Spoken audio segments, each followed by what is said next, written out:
नमस्कार मित्रों। एक कहावत बहुत ही प्रचलित कहावत है जो आप सबने सुनी है और उस कहावत का नाम है अभिमान तो राजा रावण का भी नहीं चला। उसके पीछे एक कहानी है जो आपसे कहनी है। मित्रों, रावण की एक पुत्री थी जिसका नाम पनार था। रावण ने जब विधाता उसके लेख लिखने के लिए आया तो उसे पकड़ लिया और कहा कि बोल, मेरी पुत्री के क्या लेख लिखे हैं। विधाता ने कहा कि क्या जानकर करोगे, नाराज हो जाओगे, रहने दो। उसने कहा नहीं, अगर नहीं बताओगे तो मुश्किल में डाल दूंगा, मैं तुम्हें छोड़ूंगा नहीं। तुम्हें बताना पड़ेगा कि मेरी बेटी के लेख क्या है। कहते हैं कि विधाता के लिखे हुए लेख टलते नहीं हैं। तो उसने कहा बाकी सब तो ठीक है, पर तुम्हारी पुत्री का विवाह एक भंगी के साथ होगा, जो छोटा आदमी होगा उसके साथ होगा, और इसको कोई टाल नहीं सकता है। अच्छा, रावण ने कहा मैं भी नहीं टाल सकता। विधाता ने कहा नहीं, आप भी नहीं टाल सकते। देखता हूं कैसे नहीं टाल सकता। कहकर उसने विधाता को छोड़ दिया। उसके बाद रावण ने अपने सिपाहियों को बुलाया, सेनापति से कहा कि जाओ, जो 4-5 साल 7 साल के बच्चे हैं, लड़का है, उसे पकड़ के ले आओ, विशेष रूप से जिसका नाम अ से शुरू होता हो, क्योंकि विधाता ने कहा था कि अ से शुरू होने वाले नाम वाले लड़के के साथ तुम्हारा बेटी का विवाह होगा।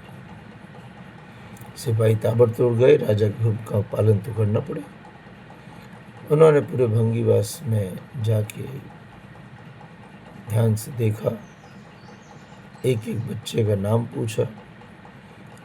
एक अंतिम घर में विधवा रहती थी जिसका एकमात्र संतान थी। पति गुजर चुका था, जैसे तैसे वो गुजारा कर रही थी। वहां जाके उससे पूछा कि इस बच्चे का नाम क्या है। बच्चे का चेहरा तेजस्वी था, उसके ललाट में तेज था, उसकी आंखों में चमक थी, वो तेजस्वी लगता था। कहीं से भी वो उनका बच्चा नहीं लग रहा था।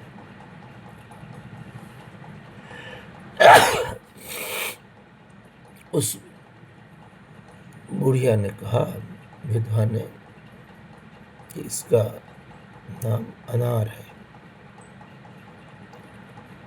अब सिपाहियों को एकदम से याद आया कि राजा ने कहा था अ से जिसका नाम शुरू होता हो उसे पकड़ कर लाना। बाकी किसी बच्चे का नाम अ से शुरू नहीं होता था, मात्र यही बच्चा था जिसका नाम अ से शुरू होता था। फिर क्या था, सिपाही थे, राजा के सिपाही थे, राजा का हुक्म तो मानना ही पड़ेगा। उन्होंने अनार को उठा लिया और रावण के सामने लाके रख दिया। रावण ने उसे देखा, क्रोध से भर गया।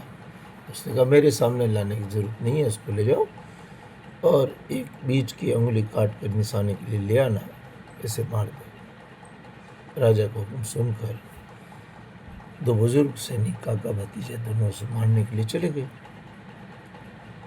जब वो मारने के लिए चले गए तो जंगल में ले जाकर उन्होंने सोचा, अरे यार, इतने छोटे बच्चे, इतने तेजस्वी बच्चे को मार कर क्या करेंगे। राजा तो हमसे पाप करवाता है, हमको ये पाप नहीं करना। उसने कहा तुम भागो, तुम्हारी एक उंगली हम ले लेते हैं और तुम चले जाओ। राजा को हम कह देंगे हमने अनार को मार दिया है, पर लंका में कभी दिखाई मत देना। लड़के ने कहा प्राण बचे तो लाखों पाए। वो वहां से भागा। वापस आके उन्होंने उंगली दिखा दी। राजा ने मान लिया। रावण ने कहा कि ठीक है, वो मर गया, बात आई गई होगी। वो लड़का 100 कोस दूर भागता भागता भागता एक नगरी में पहुंचा। उस नगरी के दरवाजे बंद थे और उसी दिन उस नगरी के राजा का अंत हुआ था। उसके कोई बेटा नहीं था। तो रानी ने और सभी मंत्रीजनों ने ये तय किया कि सुबह नगरी का द्वार खुलेगा, जो प्रथम व्यक्ति जो भी मिलेगा उसे इस राजगादी का वारसदार मान लिया जाएगा। और संयोग से जैसे ही दरवाज़ा खुला, अनार को बड़ी तेज भूख लगी थी। वो भागता हुआ गया कि मुझे भूख लगी है, कुछ खाने के लिए दे दो। नगरजनों ने उसे कंधे पर उठा दिया, जय घोष किया, अरे मारो बूढ़ी भूख को, तुम तो हमारे राजा हो, चलो हमारे साथ। वो कुछ समझ नहीं पाया हो क्या रहा है। सिपाही कहने लगे, अरे आपकी जय हो, भगवान आपकी लंबी उम्र करे, आप तो हमारे राजा हैं। और वो जयकारा करते हुए महल में पहुँचे। महल में उसका स्वागत हुआ, उसे राजगद्दी पर बिठा दिया गया। कहते हैं कि राजगद्दी का गुण है कि मूर्ख भी अगर राजगद्दी पे बैठ जाए तो धीरे धीरे राजा बन जाता है। तो ये तो तेजस्वी था, उसे राजा के सारे गुण आ गए। वो बड़ी ही पराक्रम से अपना राज करने लगा। उसने पड़ोस के 2-4 राज्यों पर आक्रमण करके उसको भी जीत लिया। शरीर उसका बलिष्ठ हो चुका था, चेहरा उसका पहले ही तेजस्वी था, ललाट उसका राजाओं की तरह चमकता था। जब वो राजगद्दी पर बैठता था तो लोग एकटक देखते थे, इतना सुंदर, इतना पराक्रमी, इतना यशस्वी, इंद्र की भांति उसका रूप था। अब संयोग से 16-17 साल बीतते देर नहीं लगती, 5 साल 7 साल बीत गए। उधर 16 साल की पनार हो गई रावण की बेटी। रावण की बेटी बड़ी हुई तो पंडित जी राजपुरोहित से उसने कहा कि जाओ, इसका संबंध करना है, आसपास के राजाओं के राजकुमारों को देख के आओ। पंडित जी इसी राज्य में आते हैं और पूछते हैं कि राजा की कोई राजकुमार। तो लोग कहते हैं कि राजा खुद अविवाहित है, भी उसने राजा विवाह नहीं किया। आप राजा की बात कर रहे हो, पुत्र पुत्रों की, आप उसे देखो तो सही। जब राजभवन में पंडित जी आते हैं, राजा को देखते हैं तो आंखें फटी की फटी रह जाती है। क्या तेजस्वी रूप, इंद्र जैसा चमकता हुआ चेहरा, चेहरे पर मुस्कान, उस सौंदर्य को देखकर पंडित मंत्रमुग्ध हो जाते हैं और वहीं तय करते हैं कि पनार का विवाह तो इसी के साथ करेंगे। वो रुपया दे देता है, सगपन कर देता है और फिर पंडित जी कहते हैं कि मैं जाके आपको सूचना भिजवाता हूँ, आपको लंका शादी करने के लिए आना है। जैसे ही लंका का नाम सुनते हैं तो एक बार तो अनार के पैरों के नीचे की धरती खिसक जाती है। वो समझ जाता है कि एक बार तो मुश्किल से प्राण बचे, तो उसको याद था, स्मृति थी, अब वापस लंका में जाकर मैं फंस जाऊंगा। पर ठीक है, जैसा विधाता को देखते, इतने वर्ष हो गए, क्या रावण पहुंचा, रावण भी तो बूढ़ा हो गया होगा, चलो कोई बात नहीं, जाके आते हैं। वो बारात तैयार करता है, आसपास के राजाओं को बुलाता है, ढोल नगारे ताशे घोड़ा ऊंट बगियां सब तैयार करके बारात लेके जाता है। शानदार बारात सेनाओं की तरह आती है।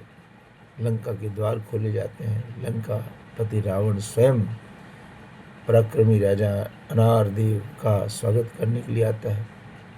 धूमधाम से स्वागत होकर महल में ले जाया जाता है। बड़े से मंडप में, विवाह का मंडप है, कई पराक्रमी राजा वहाँ आए हुए हैं जिनको इस बेटी के विवाह में रावण ने आमंत्रण दिया था। देव आए होते हैं जिनको आमंत्रण दिया था, दानव आए होते हैं, अच्छे अच्छे भोज का आयोजन किया होता है। और इस पराक्रमी राजा के विवाह के अवसर पर मंडप सजता है। 1 2 3 फेरे पंडित जी देते हैं। चौथा फेरा होने वाला है, विवाह संपूर्ण होने वाला है कि तभी रावण का अहंकार गरजता है। वो विधाता को हकल करके कहता है, विधाता, तुमने कहा था कि मेरी बेटी का विवाह एक अनार नामक वाल्मीकि समाज के बेटे के साथ होगा। देखो, मैंने एक पराक्रमी राजा के साथ इसका विवाह किया। विधाता खड़खड़ाहट हंसते हैं। रावण कहता है, हंस क्यों रहे हो? विधाता कहते हैं, महाराज, विधि का विधान कोई टाल नहीं सकता। मंडप में बैठा जो व्यक्ति पराक्रमी राजा के रूप में आप जिसे जानते हैं, वो वही लड़का अनार है जिसे आपने गांव से भगाया था। अगर विश्वास नहीं होता तो अपने उन नौकरों को बुलाओ जिसको मारने के लिए भेजा था, और इसकी बीच की अंगुली देखो, निशान आपको अपने आप मिल जाएगा। रावण को विश्वास नहीं हुआ। उसने अपने नौकरों को सिपाहियों, सच बोलो कि तुमने क्या किया था। सच नहीं बोले तो तुम्हारी गर्दन मैं अलग कर दूंगा। उन्होंने कहा, महाराज क्षमा करना, उस कुमड़ी वय के बच्चे को मारने से हमारा हृदय माना नहीं, इसलिए हमने उसे जाने दिया, बस उसकी एक अंगुली काट दी थी। रावण तुरंत मंडप की ओर भागता है। मंडप के अंदर चौथा फेरा चल रहा है, शादी पूर्ण हो चुकी है, हाथ दुपट्टे से बंधा हुआ है, अपनी बेटी के साथ हस्त मिलाप में है। थोड़ी देर रुक जाता है, हस्त मिलाप पूरा होता है, हाथ खोल कर देखता है तो बीच की उंगली गायब है। रावण के पांव के नीचे से धरती खिसक जाती है। वो विधाता को कहता है, विधाता तुम सच्चे थे, मैं गलत, आज मेरा अभिमान चूर चूर हो गया। विधाता का लिखा कोई नहीं मिटा सकता। मित्रों, भाग्य का लिखा कोई नहीं मिटा सकता, ऐसा हम कहते हैं। कर्म भाग्य का लिखा मिटाता है।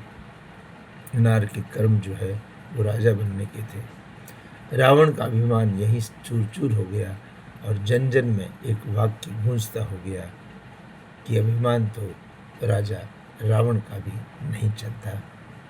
तो अभिमान संसार में किसी का न टिका है, न कभी टिकेगा। नमस्कार।